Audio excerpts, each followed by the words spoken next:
Hey Ron, so I thought I'd make a video on fats. Now there's a lot of people who are like, let's say fatphobic, and they are thinking, oh no, I can't even eat avocado, I can't eat a coconut, can't eat some nuts, I can't eat some seeds because I'll get fat. The fat I eat is the fat I wear.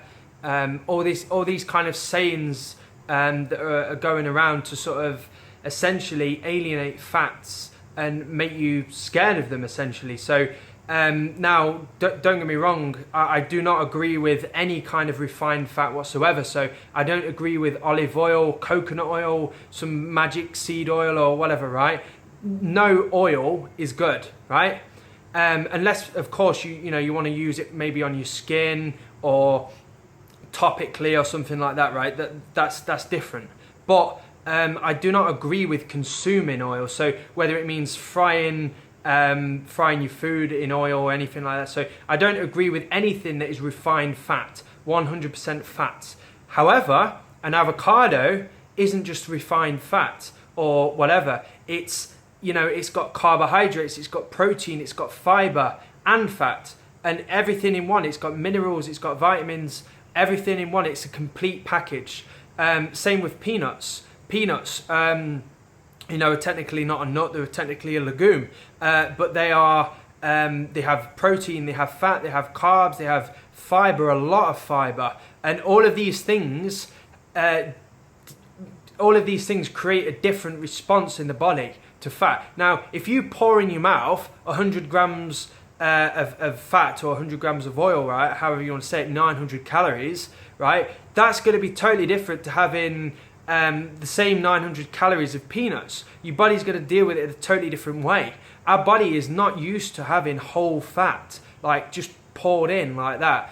Whereas something like peanuts, eat it. Just think of it like a little package, and every time you put that little package into your mouth, right, your body has to like unravel it, and it's like, oh, here's the carbohydrates, here's the fat, here's the protein, here's the fiber, here's the vitamin A, the vitamin B, whatever, right? And it has to kind of process it all into going into the cells in different places, etc. Whereas you pour in refined oil, refined sugar, whatever, any refined isolate protein, anything that's refined like that, in big amounts. I'm not saying just having a small amount is going to do you too much harm, but you put these things in big amounts, right? They're going to have an effect on you, and your body is not going to be used to them. It's going to be like, what the fuck is this? And it's going to be a shock. So there's so many people who, because they are afraid of fat, which they should be afraid of oil, right? And the original saying by Dr. John McDougall, the fat you eat is the fat you wear, he was referring to oil, he was referring to meat, those kind of fats. He was never trying to alienate an avocado or alienate a little bit of coconut meat, as they call it, or anything like that.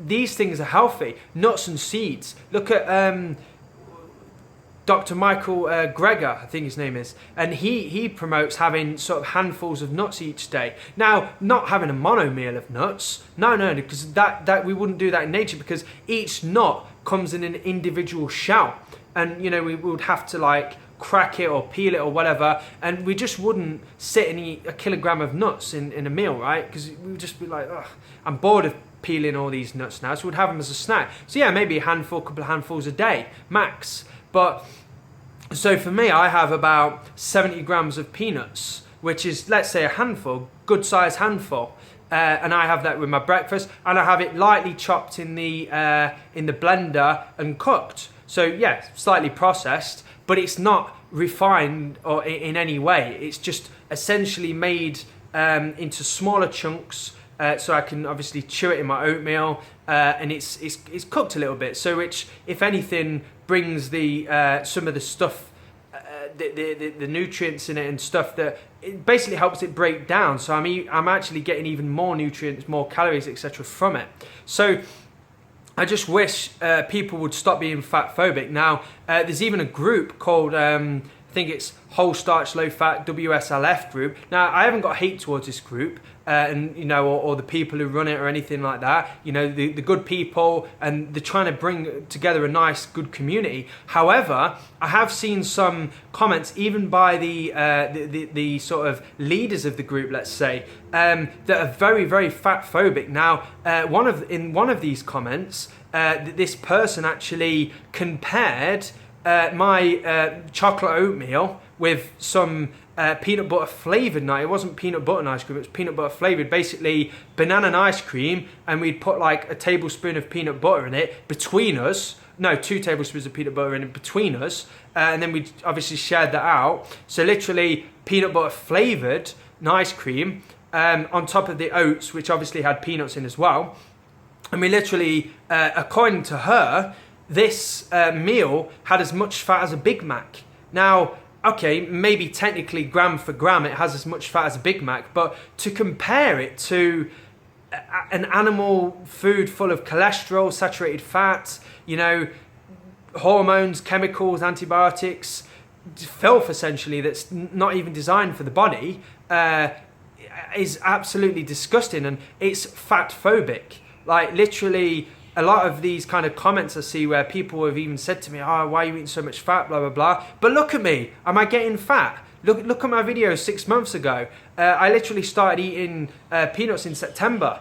And it's not like I'm doing, look at my Strava as well. I'm not doing a crazy load of cycling. So it's not like I'm burning off the excess fat or anything through cycling. And even the last 2 or 3 months, I've barely done any training because I'm going for the whole kidney thing. I'm trying to heal. So I've hardly done any training. And just look at me. I don't know, my face doesn't look fat. I'm getting leaner. I feel healthier, etc. So yeah, literally, I would love people to stop all of this fat phobia. It's like, there's nothing to be scared of whole fats. Like, if you want to have an avocado with your meal, yeah, don't be afraid. If you want to have a tablespoon or 2 or whatever of peanut butter, I'm not saying have loads every day or whatever, but just you want to have a sprinkle of seeds on your oatmeal, just have it. Like, don't be afraid. Like, you're not going to get fat from having whole plant foods. Like, and that's the magic word as well, whole. Like, if you're I don't mean it's unwhole as well. Like, if you made natural homemade peanut butter, that's still whole, because it's essentially, you're not removing anything. You're essentially just processing it, like kind of chewing it basically with your mouth by blending it. However, if you're having things that but you do have to be careful, because you can have too much of it. So I would say the more processed things like peanut butter and stuff, even the homemade ones, having more moderation than you would the actual peanuts, because if you're just putting the peanuts in your mouth, eventually you're going to get sick of fucking chewing. You're going to be like, "Oh, I'm bored of chewing now," and that's your body saying, "We don't want any more of this fat." Right? However, if you were to be eating peanut butter, you can just sit and eat it. Yeah, it's going to be dry, but it is easier to eat it, especially if you eat it with something moist. So I would still emphasize whole plant-based fats. So having an avocado with your meal at night time, have some coconut meat in your curry, things like that. Like, don't be afraid of it. Like, unless you have it like a mono meal of avocados, and even then I still would highly doubt that you actually getting fat. But of course, if you're having far too many calories and you doing very well, I just had a mega sneeze. I didn't think I would share that on camera. Yeah, anyway, so as I was saying, as long as you're not eating like mono meals and like 5,000 calories a day of like, avocados or whatever, I think everything's going to be fine. But even then, if you're craving the fat as well, like, eat it. Don't worry about it. Another thing I thought I'd say as well, and here's something that happened for me. I've actually had several people approach me, whether through comments or however, and say that literally they craved a lot of fat and stuff, so they would have oil, or they would have the non-healthy stuff. I used to do the same. I used to literally crave fats. Back in the day when I was like, "Oh no, I can't eat fat," etc., right? And I was high carb. I mean, I'm still high carb now, but I was like, "Oh, I've got to be high carb, like 95% or whatever, right? 90%, whatever it was." And then I was literally less than 5% fat a day.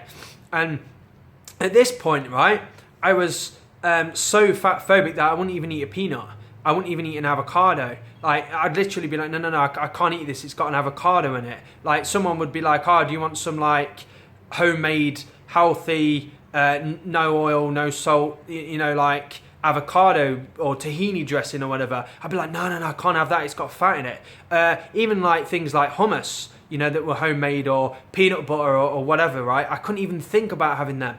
But now it's like I see this, like, and I would binge like crazy on Oreos, potato chips, junk foods that were giving my body the fat that it craved. But now I'm eating the whole plant-based fats. I'm eating the peanuts. We're even having, we've even made some tahini. We're going to occasionally have that, you know, put it in hummus, things like that.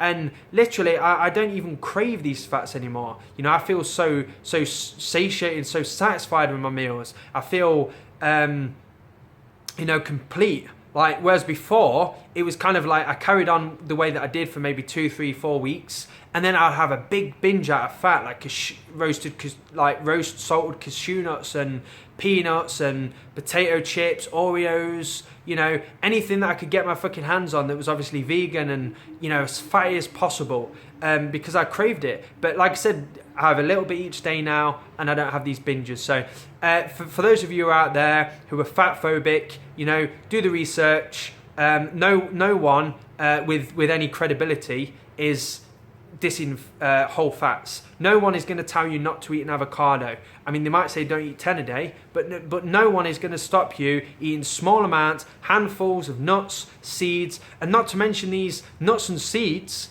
have actually got minerals and vitamins and things like that we can't even get in other things anyway. I'm not 100% sure which, but I know that you need these fats in complete, and you literally cannot ignore a whole macronutrient. You know, you've got 3 main macronutrients: protein, carbohydrates, and fats. Why would you ignore a whole one? I'm not saying have excess of it. Now, when the term low fat, most people, right, the standard American diet is 30-40% fat, right? Now, the term low fat probably means like under 20, right? Now, people think there needs to be like 5% fat. Now, a book came out a while back, 80-10-10. Now, those ratios have carried on to all kinds of diets. You know, you don't have to be raw to have an 80-10-10 ratio. Now, that is a very good ratio. But then again, you've got to remember as well, if you're a girl, you can't restrict the fats too much neither, because you need to have the fats to promote healthy period, to promote healthy hormones, menstrual cycles, etc.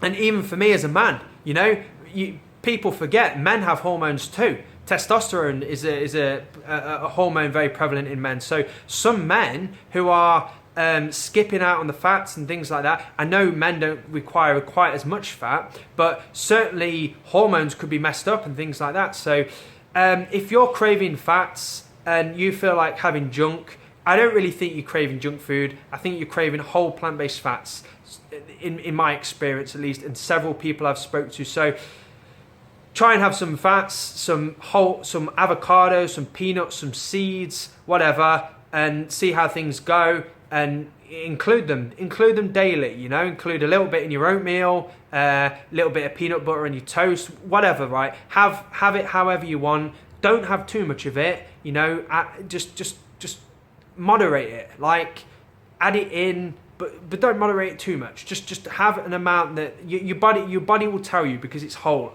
and it's got all the fiber in, and you'll know. Okay, so I literally want all this fat phobia just stamped out, because it's as bad as like carb phobia. You know, carb phobia is something as well, because people think of carbs as donuts and things like that, and it's literally a whole macronutrient is getting like stamped out. You know, you have all these low carb diets thinking that carbs are bad, because when people think of carbs, they think of pizza, they think of donuts, but those things are refined, not only refined carbs, but refined fats with them as well. Don't put refined oil in the same category as peanuts or seeds or avocados, because it's just not the same. Just do the research, look it up. So anyway, I thought I'd make a video addressing this sort of fat phobia that's going on now.